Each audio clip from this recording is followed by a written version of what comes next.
Bismillahirrahmanirrahim. Halo, Assalamualaikum warahmatullahi wabarakatuh. Salam santun dan salam sejahtera. Jumpa lagi di channel Sigit Nirwanto. Seperti biasa, channel Sigit Nirwanto akan bercerita tentang kisah horor. Di episode kali ini, channel Sigit Nirwanto akan bercerita tentang perjanjian dengan Nyai Ratu. Ini adalah part kedua. Oke, kita langsung ke cerita. Rani tersenyum, lalu pergi meninggalkan Mahesa. Mahesa mulai tertarik dan sering mengunjungi Rani di rumahnya. Ia juga sering datang di pertunjukan tari Rani. "Dik Rani, bisa bicara?" ucap Mahesa dalam suatu kesempatan. Rani mengangguk dan duduk di sebelah Mahesa. "Dik Rani, kamu tahu kan siapa aku? Aku ingin menikahimu. Kamu tak perlu repot-repot menari dari satu ke panggung lainnya. Aku akan memberi apapun yang kamu minta," rayu Mahesa. Mahesa adalah anak dari keluarga kaya raya. Ayahnya adalah satu-satunya orang yang mempunyai perkebunan kopi terbesar di daerah tersebut. Jadi tak mustahil baginya untuk mengabulkan apapun yang Rani minta. "Baiklah, aku mau menikah denganmu, tapi tentunya dengan syarat," ucap Rani. "Apapun syaratnya, aku pasti bisa mengabulkannya," jawab Mahesa yakin. "Aku menginginkan pusaka yang ada di ruangan pribadi ayahmu," pinta Rani. "Pusaka?" ulang Mahesa. Rani mengangguk dan melanjutkan. "Pusaka itu dibungkus dengan kain hitam di sebuah kotak kayu yang berukir. Aku beri kamu waktu sampai besok. Jika besok kamu tidak bisa membawa pusaka itu, maka..." Belum selesai Rani bicara, Mahesa memotong. "Beres, aku akan memberikan pusaka itu kepadamu." Mahesa tak tahu pusaka apa yang diminta Rani. Meskipun ia heran kenapa Rani bisa tahu dan menginginkan pusaka itu. Yang ia pikirkan hanyalah bagaimana caranya agar ia dapat mengambil pusaka itu agar Rani mau menikah dengannya. "Dasar laki-laki bodoh," gumam Pak Romli yang mendengar percakapan Rani dengan Mahesa. Rani lalu menyuruh Mahesa segera pulang. Di rumahnya, Mahesa mulai mencari cara agar ia bisa masuk ke ruangan khusus ayahnya. Selain karena di sana pintunya selalu dikunci, tidak ada yang pernah masuk tanpa izin ayahnya. "Siapkan semua yang mau dibawa. Jangan sampai ada yang tertinggal," ucap seorang wanita kepada lelaki yang sedang memanggul tas di pundaknya. "Ada apa ini, Bu?" tanya Mahesa kepada wanita itu, yang ternyata adalah Bu Sapta, ibunya. "Oh, ini, Lek. Ayah dan Ibu besok mau keluar kota untuk beberapa hari. Mau cek tanah yang akan jadi perkebunan kopi kita," jelas ibunya. Mahesa hanya menganggukkan kepala. Ia tak peduli kedua orang tuanya pergi kemana. Yang terpenting adalah bagaimana caranya menyelinap dan mengambil pusaka yang Rani minta.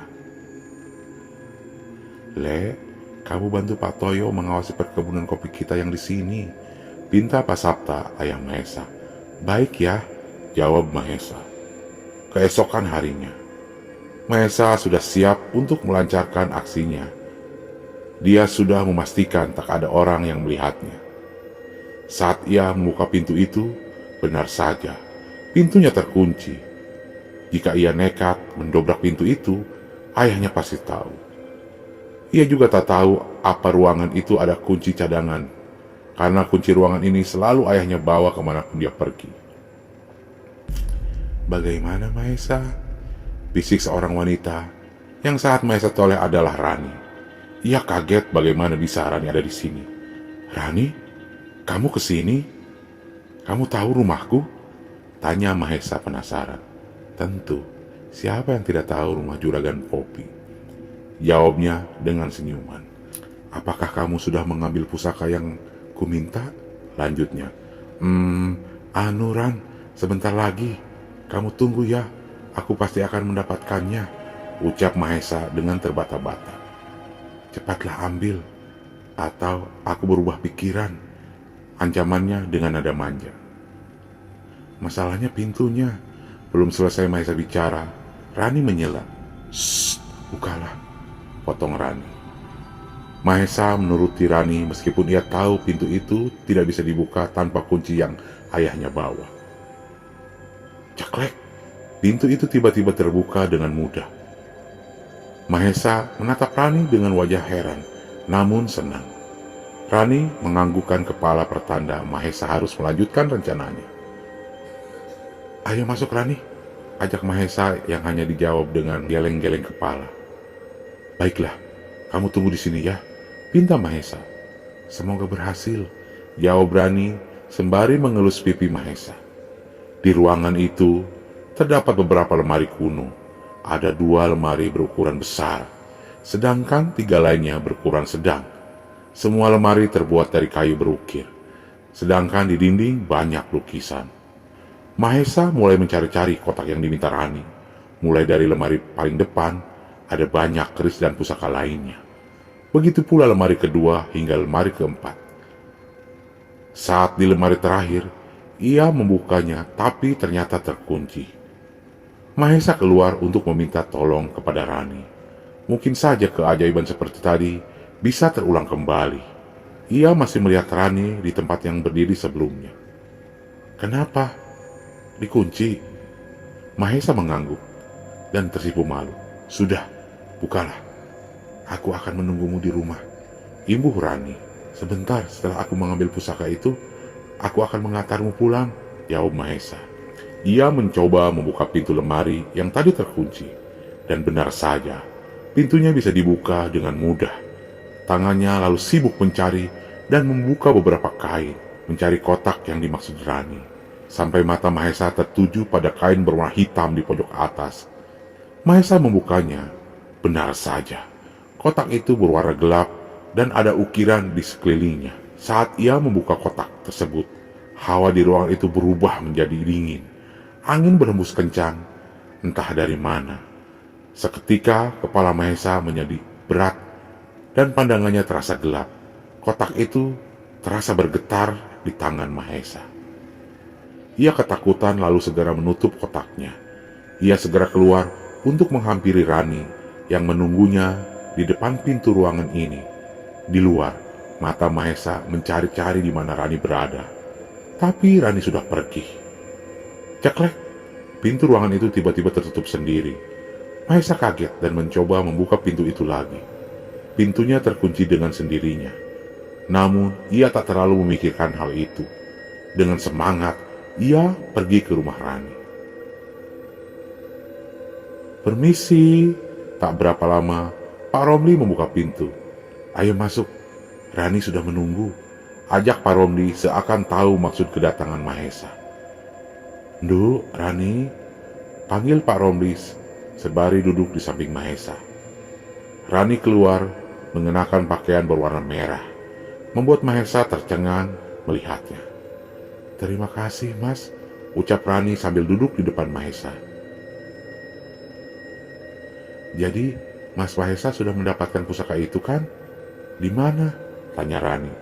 Sudah Rani, ini, jawab Mahesa sembari mengeluarkan kotak dari karung yang ia bawa. Ia menyerahkan kotak itu kepada Rani. Ini milikmu mulai sekarang, lanjutnya. Rani memberi kode kepada Pak Romli agar dia yang menerima kotak itu. Serahkan pada bapakku Mahesa, pinta Rani. Mahesa pun menyerahkan kotak pusaka tersebut kepada Pak Romli. Pak Romli membuka kotak itu. Di dalamnya ada pusaka seperti kujang yang berukuran sedang. Seketika itu juga muncul makhluk tinggi besar seperti kera dan berbulu coklat keemasan yang berlutut di depan Pak Romli. Tentu saja Mahesa tak bisa melihat makhluk itu. Silahkan diminum, ucap Pak Romli. Mahesa melihat sebuah gelas berisi air yang tak sejak kapan ada di hadapannya. Mahesa meminumnya, tapi ia merasa minuman itu rasanya aneh. Baunya anyir seperti darah.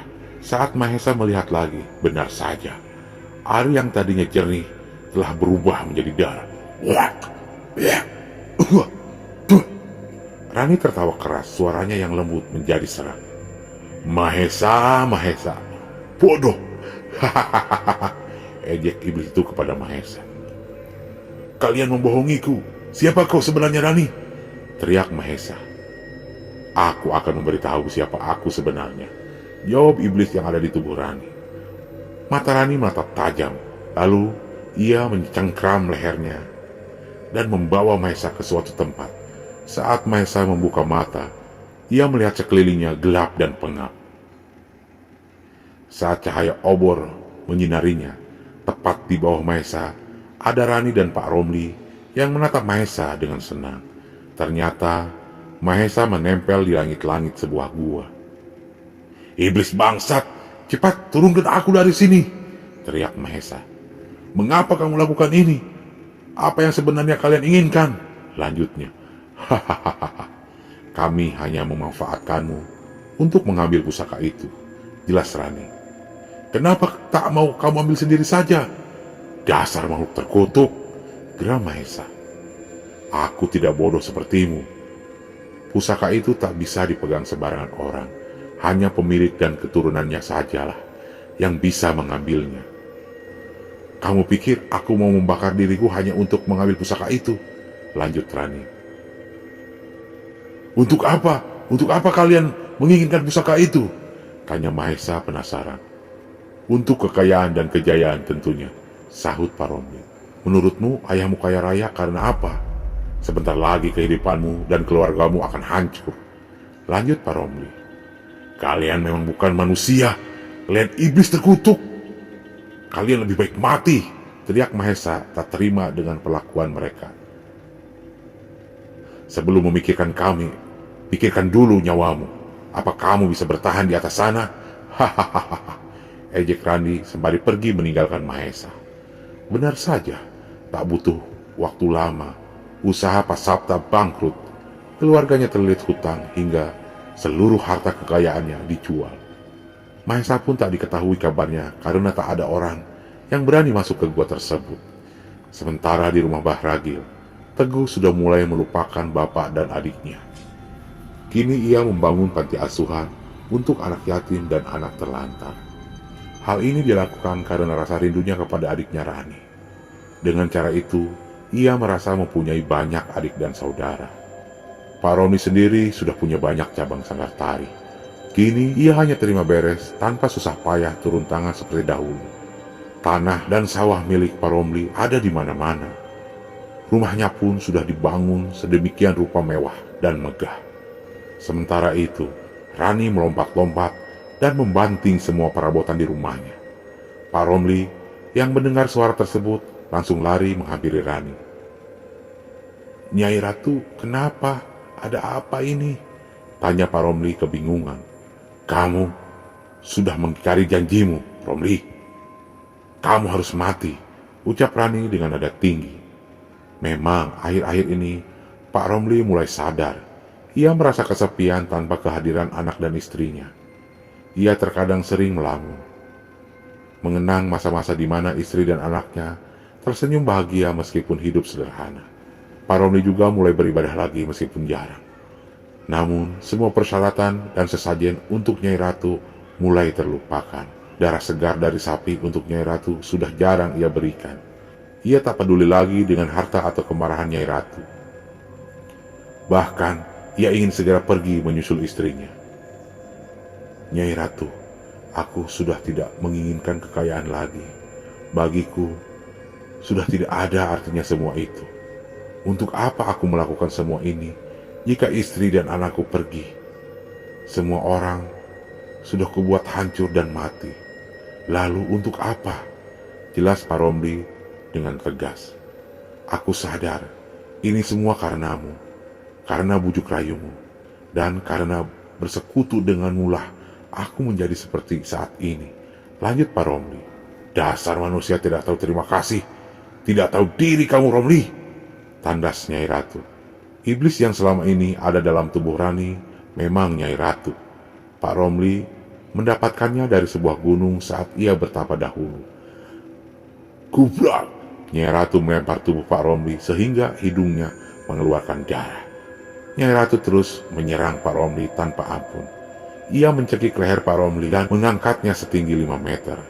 Nyai Ratu lalu melayang sembari tertawa dengan keras. Hihihi, seolah belum puas.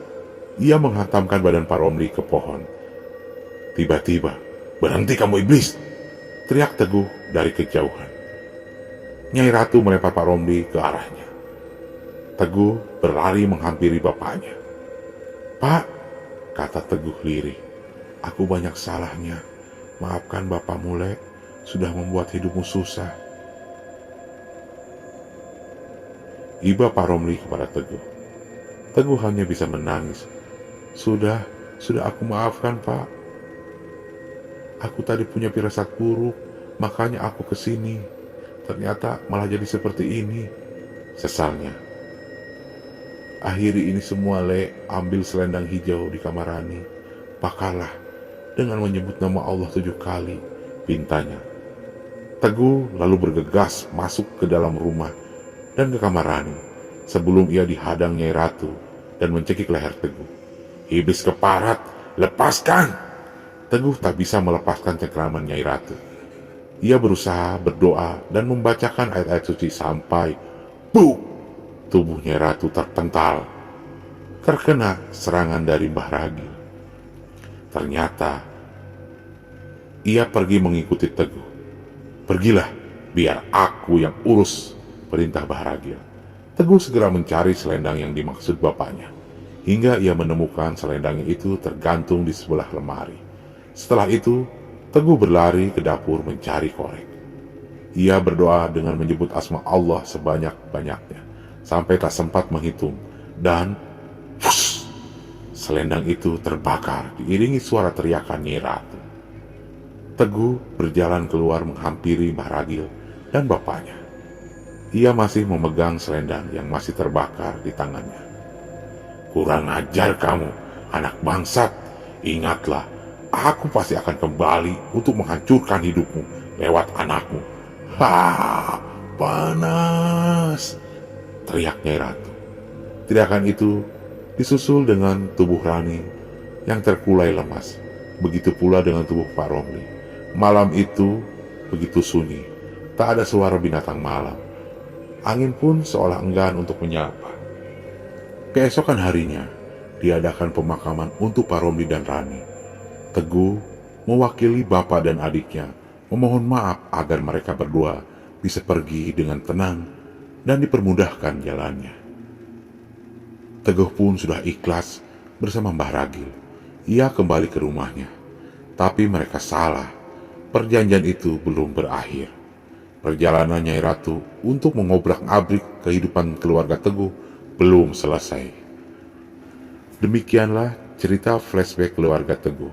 Kini kita kembali ke Nina, yaitu anaknya Pak Teguh. Kita langsung ke cerita. Mbah Ragil mengusap wajah, tangan, dan kaki Nina dengan air yang sudah dibacakan doa. "Sudah coba aku netralisir agar iblis itu tidak kurang ajar, tidak bisa macam-macam." Pak Teguh memandangi wajah putrinya itu dengan iba. "Seandainya aku tidak bawa Nina ke sana, pasti ini tidak akan terjadi," sesal Pak Teguh. 4 bulan lalu aku bawa istriku dan Nina ke rumah Bapak. Tujuannya hanya ingin memperkenalkan Nina dengan kampung halamanku, Bah. Jelas Pak Teguh. "Lah, kok iblis itu ikut? Padahal dulu sudah dibakar. Aku anggap iblis itu sudah tidak ada, Mbah," lanjutnya. "Perjanjiannya belum selesai," kata Mbah Ragil. "Perjanjian?" ulang Pak Teguh. Mbah Ragil mengangguk pelan. "Tapi hanya bapakmu, iblis itu dan Tuhan yang tahu isi perjanjiannya," lanjut Mbah Ragil. Tiba-tiba Nina tersadar. "Pak, ayo pulang. Aku takut di sini," rengek Nina. "Menginap di rumah kakung aja ya, Nduk," pinta Mbah Ragil. Nduk, Bapak lupa. Ini Mbah Ragil, kakungmu," jelas Pak Teguh. Nina menyalami dan mencium tangan kakungnya lalu tersenyum. "Sudah, ayo ke rumahku," perintah Mbah Ragil. Setelah sampai di rumah Mbah Ragil, mereka beristirahat. Keesokan harinya, Nina duduk di teras rumah kangkungnya. Ia merasa desa ini sangat asri, tenang, dan nyaman. Terlihat di depan rumah penuh dengan tumbuhan berwarna-warni. Ada bunga mawar, kamboja, dan kaktus berjajar rapi. Orang yang berlalu lalang pun menyapa dengan ramah. Angin semilir dari pepohonan menambah rasa betah di benak Nina. Itu berbeda jauh dengan rumahnya sekarang yang berada di tengah kota. Bangunannya sekeliling berhimpitan, penuh kendaraan, dan banyak polusi. "Betah duk di sini," sahut Mbah Ragil, membuyarkan lamunan Nina sore itu. Nina mengangguk dan tersenyum. Ia masih canggung dengan kakungnya, karena memang baru di umur 20 tahun ini ia bertemu dengannya. Memang setelah kematian adik dan bapaknya dahulu, Teguh memutuskan pergi merantau ke kota, agar masa lalunya bisa dia lupakan. Tapi kembalinya dia ke desa malah membuatnya kembali merasakan pahit masa lalu terulang kembali. "Duh, tahu siapa kemarin?" tanya Mbah Ragil. Nina menoleh ke kakungnya dan mengingat kejadian semalam. "Orang cantik itu apa yang jelek, Kung?" tanya Nina polos. Aduh, itu Nyai Ratu, orang yang sama. Jika marah jadi jelek wujudnya. Jelas Mbah Ragil. "Nyai Ratu?" ulang Nina. Mbah Ragil menggeleng kemudian berdiri. "Bukan manusia, tapi iblis. Dia dipanggil Nyai Ratu." "Apa dia yang datang ke mimpiku waktu itu?" ucap Nina lirih, namun masih terdengar oleh Mbah Ragil. "Apa, Duk? Sebelumnya kamu sudah ketemu? Bagaimana ceritanya?" tanya Mbah Ragil kaget. Nina mengangguk, matanya menatap pelataran rumah dan mengingat kejadian waktu itu. "Waktu itu Nina mimpi di sana aku datang ke sebuah rumah yang di sampingnya ada sungai. Aku main di sungai yang airnya jernih itu. Tiba-tiba tanganku menyentuh sesuatu dan aku lihat itu adalah sebuah selendang," jelas Nina. "Selendang? Warna apa, Duk?" tanya Pak Teguh yang tiba-tiba datang. "Warna hijau dengan payet emas di ujung kanan dan kiri. Aku ambil, lalu ada wanita cantik yang kemarin mengelus rambutku. Dia tersenyum lalu ngomong." "Ngomong apa, Duk?" "Kamu jawab apa?" potong Mbah Ragil. Mbah Ragil menatap Pak Teguh dengan cemas. "Ia bertanya apa kamu mau dijaga olehnya. Lalu aku menganggukkan kepala. Aku merasa dia seperti ibuku, Pak," jawab Nina. Pak Teguh dan Mbah Ragil memeluk Nina bersamaan sambil menangis terisak. Mereka takut hal yang menimpa Rani juga akan terjadi pada Nina. "Ayo berangkat, iblis ini harus dimusnahkan. Jangan sampai sukmanya Nina dibawa seperti Rani dulu," tegas Mbah Ragil. "Kemana, Bah?" tanya Pak Teguh. "Ke Gus Widyan," jawab Mbah Ragil. "Duk, perbanyak zikir ya. Pasrahkan semua kepada Yang Maha Kuasa," pinta Pak Teguh kepada Nina. "Perjalanan ini akan sangat panjang." Nina sama sekali tak menyangka semua ini akan terjadi seperti ini. Di perjalanan, Nina banyak diam. Jalanan naik turun, pepohonan yang berdempetan menambah kesan asri khas suasana pegunungan. Mereka sengaja berangkat pagi agar sampai di sana saat menjelang sore. Gleduk! Suaranya seperti ban mobil melindas sesuatu. Pak Teguh tak menghiraukan, mungkin hanya bebatuan di jalan, pikirnya. Gleduk! Suara yang kedua lebih kencang. Mobil terasa seperti melindas batu. Aneh, padahal ia tak melihat ada lubang atau batu di jalanan mulus ini. Nina sudah mulai tertidur karena memang perjalanan panjang. Tiba-tiba, gleduk! Suara itu lagi. Pak Teguh memperlambat laju mobilnya. Ia merasa hawa di dalam mobil tidak enak. Awalnya ia ingin membangunkan Mbah Ragil yang sedang memejamkan mata, namun tidak jadi. Pak Teguh menghentikan mobil dan hendak membuka pintunya. "Jangan dibuka!" ucap Mbah Ragil. Ternyata Mbah Ragil sudah bangun. "Kamu kira aku tidur dari tadi, Leh?" lanjut Mbah Ragil. Mbah, hawanya tidak enak. Aku tadi merasa... Shh. Potong Mbah Ragil. Ayo jalan. Lanjutnya. 2 jam kemudian mereka telah sampai di tempat tujuan. Itu adalah pesantren Gus Wildan. Mereka melakukan sholat berjamaah, lalu dipersilahkan masuk ke bangunan utama. Mbah Ragil ya, sudah ditunggu Gus Wildan di dalam, ucap salah seorang santri. Iya. Nina dibawa ke pesantren Gus Wildan. Hawa di sana sangat sejuk dan nyaman. Jauh dari aura negatif, bangunan besar itu dikelilingi oleh 2 danau. Satu berukuran kecil dan yang satu lebih besar. Suasana di sini jauh berbeda dengan suasana hutan tempat gubuk tua yang kemarin ia datangi. Meskipun sama-sama hutan dan jauh dari keramaian kota, di dalamnya terdapat satu masjid besar, kamar santri, ruang kelas, kantor, kantin, dan perpustakaan yang mengelilingi lapangan di tengahnya. Sedangkan di belakang terdapat bangunan utama. Sebelah kanan ruangan Gus Wildan, dan sebelah kiri aula besar tempat santri berkumpul. Assalamualaikum, ucap mereka bertiga bersamaan. Waalaikumsalam, jawab suara laki-laki. Terlihat seorang laki-laki yang bersorban putih sedang duduk bersila dengan 2 orang santri di depannya. Laki-laki itu mengangguk, lalu 2 santri itu pergi dengan mencium tangan lelaki itu di depannya. Masuklah kawanku, sambut ramah lelaki tersebut. Mbah Ragil mempersilahkan Pak Teguh dan Nina masuk terlebih dahulu, lalu duduk di tempat di mana 2 santri tadi duduk.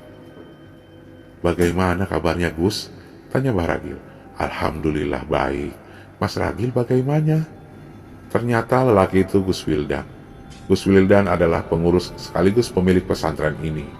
Usianya tak lagi muda, namun terlihat masih sehat dan bugar. Wajahnya teduh, rambut dan jenggotnya yang putih memberi kesan bahwa beliau bukan orang sembarangan. Ayo pulang, aku gak suka di sini. Bentak Nina yang tiba-tiba berteriak itu membuat para santri yang ada di luar penasaran dan melihat ke arah jendela. Gus Wildan mengangguk-angguk, lalu melihat Mbah Ragil dan Pak Teguh bergantian seolah ingin meminta izin untuk menangani iblis ini. Keduanya pun mengangguk pertanda setuju. Gus Wildan mengurut tasbihnya sembari membaca doa. Beliau kemudian mengalungkan tasbih itu ke Nina dan menekan keningnya. Saat itu juga Nina jatuh, tak sadarkan diri. Ia segera dibopong 2 orang wanita pengurus pesantren ke kamar tamu. Saat itu juga Nina jatuh tak sadarkan diri. Ia segera dibopong 2 orang wanita pengurus pesantren ke kamar tamu. Tenang saja, insya Allah Nina sudah aman sementara ini. Tadi bagaimana perjalanan ke sini? Ada halangan? Ucap Gus Wildan menenangkan. Ada sedikit halangan Gus. Alhamdulillah selamat lancar sampai tujuan, jawab Mbah Ragil dengan senyum. Mbah, tadi di perjalanan ada apa sebenarnya? Tanya Pak Teguh. Waktu di jalanan hutan tadi, kita dihadang oleh siluman pengeliharaannya Nyai Ratu. Jelas Mbah Ragil. Siluman, Mbah? Ulang Pak Teguh. Mbah Ragil mengangguk. Mobilmu tadi jeledak-jeleduk seperti melindas sesuatu kan? Itu adalah siluman yang kamu tabrak. Siluman itu ingin mengganggu kita. Jelas Mbah Ragil. Lalu kenapa tadi tidak boleh membuka pintu mobil, Bah? Tanya Pak Teguh penasaran. Kamu kira aku tadi memejamkan mata itu tidur? Aku menghalangi dan memberi pagar mobil itu. Lalu mau kamu buka biar siluman itu masuk. Terus anak kamu dibawa gimana? Tanya Mbah Ragil kepada Pak Teguh. Hehehe, iya maaf Bah, saya tidak tahu. Jawab Pak Teguh tersipu malu. Alhamdulillah, berarti Allah masih melindungi kita semua. Lalu, kedatangan Mas Ragil ke sini ada apa? Apa ada yang bisa saya bantu? Tanya Gus Wildan. Mbah Ragil menceritakan awal mula semua ini terjadi. Gus Wildan mengangguk pertanda sudah mengerti. Baiklah kalau begitu. Sebentar lagi mau maghrib. kita sholat berjamaah bersama lalu istirahat. Mari, ajak Gus Wildan kepada mereka berdua. Mas Ragil jangan khawatir, insya Allah nanti malam saya akan mencari petunjuk untuk menangani iblis itu. Semoga Allah segera memberikan petunjuk. Imbuh Gus Wildan. Terima kasih Gus, jika ada yang perlu saya bantu, tolong libatkan saya, pinta Mbah Ragil. Gus Wildan mengangguk tersenyum sambil mengelus bahu Pak Teguh dan Mbah Ragil. Mereka berdua diantar ke kamar tamu oleh petugas pesantren. Keesokan harinya Mbah Ragil, Pak Teguh, Gus Wildan, dan beberapa santri menemui Nina. Nina sudah mulai tenang, namun hanya diam saat ditanya. Ia bahkan belum makan dari kemarin. Saya akan coba melindungi Sukma Nina agar tidak dibawa oleh iblis itu. Di sini ada 2 gerbang. Pertama, gerbang untuk masuk ke dunia kita. Lalu yang kedua, gerbang untuk masuk ke dunia mereka. Nina ada di tengah antara gerbang dunia kita dengan gerbang dunia mereka.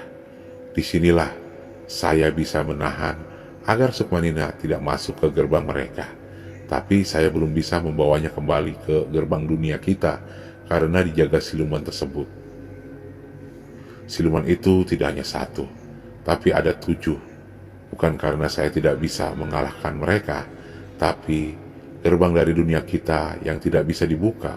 Akibatnya, Nina di sana tidak bisa melihat gerbang ini karena dihalangi dan dikunci. Kunci inilah yang belum saya tahu cara membukanya. Semalam saya sudah mencari petunjuk pun belum dapat jawaban. Hanya samar-samar saja. Terang Gus Wildan panjang lebar. Pak Teguh terlihat sedih. Ia sangat takut nasib Nina akan sama seperti Rani. Ia mengelus-ngelus kepala Nina. Tak terasa air matanya menetes. Hilangkan pikiran jelekmu itu, pinta Mbah Ragil. Insya Allah nanti malam kita akan mengadakan pengajian bersama. Kita bersalawat serta bermunajat kepada Allah. Tolong siapkan untuk nanti malam ya, perintah Gus Wildan kepada santrinya. Baik Gus, jawab salah satu santri. 7 hari berlalu dengan tiap malam diadakan pengajian rutin. Namun kondisi Nina masih sama seperti sebelumnya, hanya diam saja. Untuk makan pun tak bisa. Terpaksa Nina diinfus agar kondisinya tetap stabil dan tidak jatuh sakit. Alhamdulillah, kita dapat jawabannya Mas Ragil, di Teguh, tutur Gus Wildan dengan semangat. Mbah Ragil dan Pak Teguh pun terlihat sumringah dan penasaran bagaimana caranya untuk memusnahkan iblis tersebut. Semalam setelah kita mengadakan pengajian, saya seperti biasa sholat tobat, sholat hajat, dan sholat tahajud. Lalu saya pasrahkan kepada Allah. Di mimpi itu, saya melihat 7 sumber mata air yang berbeda dan 7 masjid yang berbeda pula. Ibunya, jadi maksud Gus Wildan, kita harus mencari 7 masjid dan mengumpulkan 7 air dari masjid tersebut, tanya Mbah Ragil. Gus Wildan mengangguk mantap. Lalu untuk apa air tadi 7 masjid itu Gus? Salah Pak Teguh. Gus Wildan hanya tersenyum. Di Teguh nanti juga tahu. Pak Teguh, Mbah Ragil, dan 3 orang santri yang bernama Khalid, Musa, dan Mirza yang akan pergi. Gus Wildan sendiri tidak mungkin ikut karena harus mengurus pesantren dan terutama menjaga Nina. Pencarian ini tidak mudah karena bukan sembarang masjid yang dituju. Masjid tersebut harus dibangun di atas tanah wakaf. Tujuan pertama adalah masjid terdekat. Rombongan Mbah Ragil yang hendak sholat duhur menjumpai pengurus masjid atau marbot. Assalamualaikum, ucap Kholik kepada seorang bapak yang sedang membersihkan karpet. Waalaikumsalam, jawab bapak tersebut sembari menatap rombongan satu persatu. Ada yang bisa saya bantu, ibunya? Setelah Mbah Ragil menjelaskan tujuannya, marbot pun menjelaskan bahwa masjid ini bukan dibangun di tanah wakaf, melainkan dari tanah yang warga beli. Setelah mendapatkan jawaban tersebut, rombongan Mbah Ragil pamit untuk melanjutkan perjalanannya. Perjalanan ke masjid kedua agak jauh karena mereka harus keluar dari gunung. Mereka memutuskan untuk pergi ke kota karena di sana pasti banyak masjid. Perjalanan memakan waktu 4 jam untuk ke kota. Saat azan maghrib berkumandang, banyak orang yang bertamu ke rumah Allah ini. Setelah melaksanakan sholat maghrib dan dirasa cukup sepi, Halik bertanya kepada pengurus masjid. "Assalamualaikum, Pak, saya ingin bertemu dengan marbot masjid ini," sapa Halik dengan sopan. "Oh, waalaikumsalam. Boleh, Dik. Tapi tunggu sebentar, karena tadi Pak Marbot sedang keluar membeli lampu," jawab seorang pria sembari menunjuk lampu samping masjid yang mati dan memang harus diganti. "Baik, Pak, terima kasih," ucap Kholik. Mereka menunggu marbot masjid kembali. Tak berapa lama, marbot pun datang. "Assalamualaikum, apa benar bapak-bapak sekalian mencari saya?" sapa marbot masjid tersebut. Mereka serempak menjawab salam, dan Baragil menjelaskan tujuan mereka datang. "Benar, Pak, ini adalah masjid dibangun di atas tanah wakaf. Kalau memang tujuan saudara baik, silahkan. Dengan senang hati kami mengizinkan," jelas Pak Marbot. "Alhamdulillah, terima kasih banyak, Pak. Semoga Allah membalas kebaikan saudara sekalian," ucap Baragil yang disusul anggukan Pak Teguh dan para santri. Para santri lalu membantu Pak Teguh mengambil air. Mereka menaruh air dari masjid ke wadah yang sudah Gus Wildan persiapkan. Wadah itu berupa bambu besar sepanjang 1 meter dan terdapat tutup di ujungnya. Setelah sholat Isya berjamaah, rombongan pamit hendak melanjutkan perjalanan. Daripada bermalam di jalan dan tidur di mobil, apa tidak sebaiknya saudara-saudara istirahat di sini? Kebetulan di belakang masjid ada beberapa bilik yang memang ditujukan untuk para musafir seperti kalian, tawar Marbot. "Alhamdulillah, jika memang Bapak berkenan, dengan senang hati kami terima tawaran Bapak," jawab Baragil dengan sopan. "Jelas, Pak, saya sama sekali tidak keberatan untuk menolong saudara seiman. Saya juga tidak merasa sedang direpoti," terangnya. Malam itu semua rombongan istirahat dalam bilik yang ada di belakang masjid ini. Mereka bersyukur tidak bermalam di mobil dan bergantian menyetir.